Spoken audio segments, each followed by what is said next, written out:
Welcome to Issues in Education. I'm Suzanne Smith. On this program, we discuss the latest developments in higher education happening around the state and across the country. February at Florida State University means the Festival of Arts called 7 Days of Opening Nights.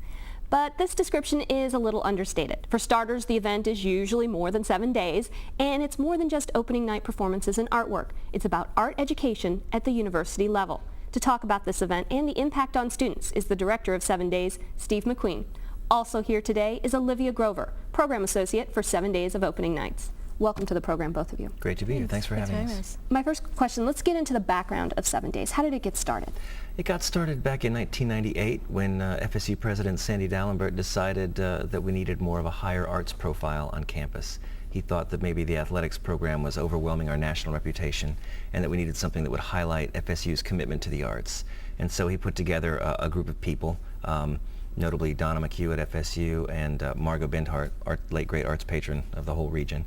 And they came up with this idea of 7 days opening nights. They got the buy-in from the deans of the schools and made it happen. And it's been happening ever since. I think the first year surprised everybody with the reception it got, how the community was really waiting for something like that to happen. I know as somebody who lived here from 83 to 96, I left 2 years before it started. I was dying for something like that. And so I was glad to hear that it finally got going. What's been the biggest challenge in getting 7 Days to the level it is now?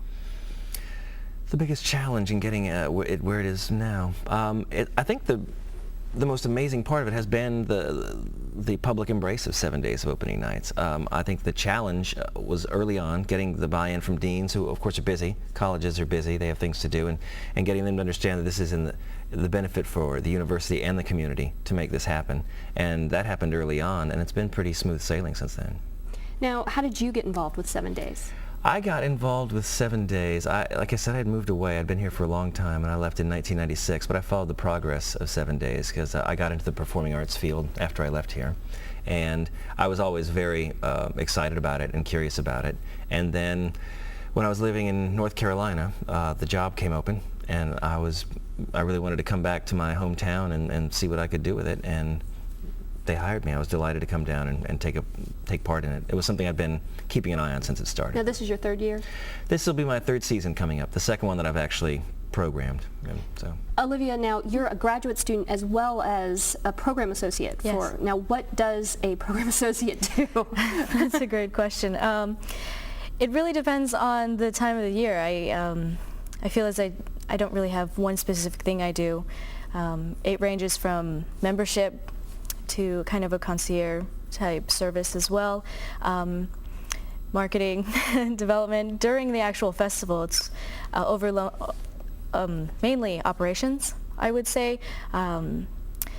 Keeping in touch with the contracts of the artists, hospitality, and volunteers. So you name it, there's a lot. I think Olivia has a pretty unique position in terms of being a student, a graduate student, but having such a hands-on job to do. We're a small staff. It's me and some grad students that come in, and Olivia's the head of those, and she gets to put her hand in every part of the operation and figure it all out. So it's a very wide-ranging experience for a student. And this is actually what you want to do when you get you get your graduate degree. So tell us about your major. Well, I'm in the Masters of Arts Administration program here at Florida State, and basically we learn how to run nonprofit and performing arts programs. And so this has been the most real-life experience that I have had for my field, and an invaluable opportunity, really. And working with Steve in 7 Days of Opening Nights has been so fantastic because I have such an opportunity to put my own input in. And I think in many jobs and fields that we're in as students, we don't quite get that hands-on experience to the extent that I do here. I've got a lot of artistic ideas and operational ideas, and Steve is very open to letting me share those and try to get those moving. Interaction with students is really a big part of what 7 Days is all about. Tell us how students and these performers that are coming into town work together. Well, it's an invaluable part. I think if you separated that from 7 days, then you just have a bunch of shows, which is fine, but it's not the same as what we're trying to do. The educational aspect is huge. It's about bringing these performers in to have actual FaceTime with students, some of the world-class performers in the fields that these students are trying to get into, and they get that kind of exposure and that kind of the kind of lessons they can learn from that. I know this year, for instance, more than half of our performers are doing that kind of thing. I was in the creative writing program at FSU many decades ago, and this year we got Margaret Atwood, who's one of the greatest writers in the world, and she's going to come in and talk to the creative writing master's students. There's usually about a couple dozen of them in a room, and where else are you going to get that? Margaret Atwood's going to sit down for 2 hours and talk about writing, and how can you not get incredible lessons from one of the masters of the craft sitting in the room, looking into your eyes and talking to you about it? I think it has a real impact on people, and we've seen that over and over through 7 days. And a lot of students also take part in some of the performances as well, isn't that Absolutely. true? Olivia took part in a performance. Yes, I did my undergrad here with the College of Music. I played cello, so I had the opportunity, I think in 2007, to play with Lynn Harrell. He came and played with the University Symphony, and that experience for me was just mind-blowing. I'd never had the opportunity to actually play even accompaniment for such an artist, and then throughout the show, after his solo, he came and sat next to me and played in the orchestra with us, and it was a fantastic experience. You never really get that, and we were all nervous, but now, does he work with nice. you in practices beforehand, yes, and workshops? we How all does that get work? we get master classes as well, and it's being able to see someone with that point of view. You don't really get that very often. As amazing as our faculty is, it's really nice to change up and see someone else's point of view who has had so much experience. So it's really life-changing.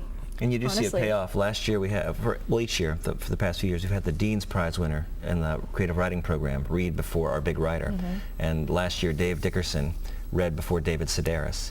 And David Sedaris was a big sold-out show, a lot of anticipation. And Dave Dickerson went up there and just killed with an extremely funny story. And David Sedaris was so blown away by it, he just made a beeline for Dave Dickerson when he was done and said, "I've got to hook you up with my agent. You've got to take this on the road because you are outstanding."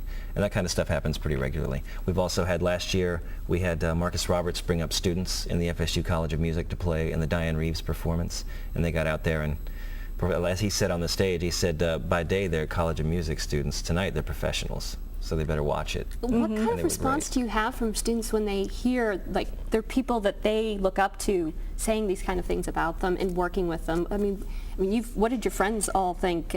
Right. Well, first of all, we're all kind of stunned initially, but there's really kind of a run to the ticket office, or a run to get more information and try to see how we can get our hands on it.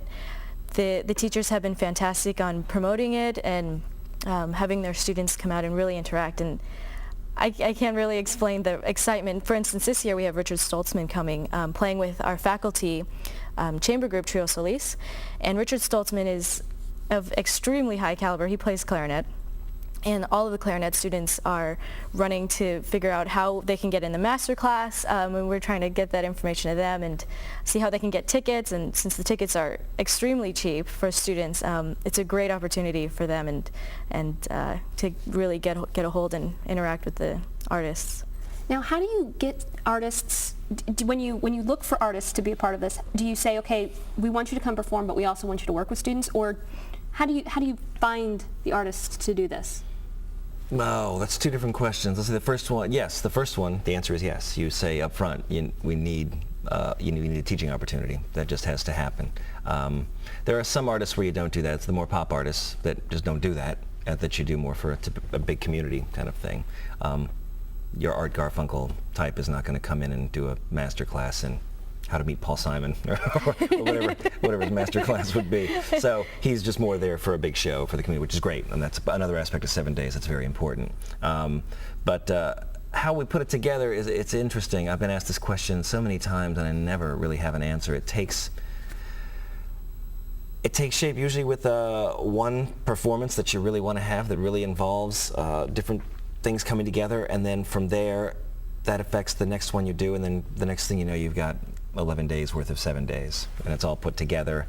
It's not anything that is the same kind of way you do it every year. It's not a rote kind of thing. One thing that does have to happen is that it has to reflect the campus. I work closely with the deans and department heads at visual arts, theater, dance, music, creative writing, and film, and I want to make sure that anybody I bring in will have something to say to those students. So I get input from them on who would be the best teachers. This year they were all about, in dance, they were all about Rennie Harris. They really wanted to do something a little different and bring in the hip-hop dance because the students were really excited about that. So we're bringing in Rennie Harris because that directly addressed their need, and it also fits beautifully into 7 days. Now, do they suggest the names, or do you take names to them and say these are some options? Both. I mean, we get together, we talk about it. We all have ideas. I mean, I've been programming for a dozen years, so I always have my ideas. But certainly, they are closer to the students, and they know what would work best for them. So it's always a conversation. There's very little screaming involved. It's all very collegial. Do any of the artists come to you and say, hey, I've heard about your event, I want to take part in it? Or do people who've done it before say, you know what, that was a blast, I want to come back and do it again? You get a lot of You get a lot of people that want to come back, certainly. That happens frequently. You know, one thing that I've always tried to do, I learned from a place in Atlanta where I started in this business called Spivey Hall, and it's that you treat the artist like they're in your own home. And that just makes them want to come back. Anytime you treat somebody with respect, professionalism, and courtesy, they want to come back. Mm-hmm. And so that's an easy part. I've had a lot of people say they want to come to Tallahassee. I think the new Ruby Diamond is going to make this more of a destination event than it has been. I think once we get the reputation of this beautiful hall out there, that will be the kind of magnet for people to say, I've heard about this place, I've heard about this program, I want to come and do it. I think that's going to be the engine to drive this to the next level. I want to talk about Ruby Diamond in just a minute, but first I want to finish up about the choosing of the performers. How far in advance do you have to work to or arrange to have people come in? Because a lot of schedules are set pretty... That's another good question. And it's different worlds do different things. Classical music, they can book 2, 3, even 4 years out, which is nuts. And meanwhile, the pop musicians, even now, they don't want to hear about 2011. They're like, oh my God, that's 10 months from now. Are you crazy? So it's a sliding scale. With that kind of variety, how do you know when you have everything, how do you know when your schedule is set? That's a good question. Usually when you're, hopefully you look at it and you're this side of overwhelming. You think, well, I can do that. I can do that. I can do that for 11 days. We can do that. Because it's, like I said, it's a small staff, and it's a sprint. An 11-day sprint will tire you out. So I want to make sure that I'm not going to break down anybody on that end. I also want to make sure that there's not a lot of audience fatigue. We have a lot of members and a lot of return audience, and I know sometimes I look into their eyes on day 10, and they're kind of, oh my God, another one tomorrow. Then we're done. So I don't want that to happen either. But usually you want to keep it, the way I've decided to do it with Ruby Diamond is going to be that Friday through the following Sunday. So it'll start to be really constant. Okay. It'll be that 10-day period.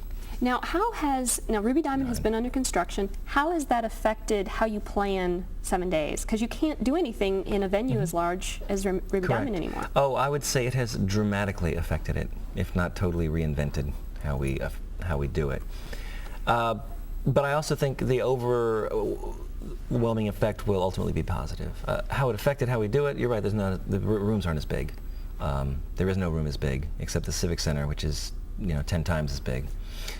So when I first got here, the first thing I did was get in the car and go to venues and see things I'd always wanted to see. I had remembered seeing Shirley Caesar at Bethlehem when I was working at the Florida Flambeau, and just thinking, that is so great.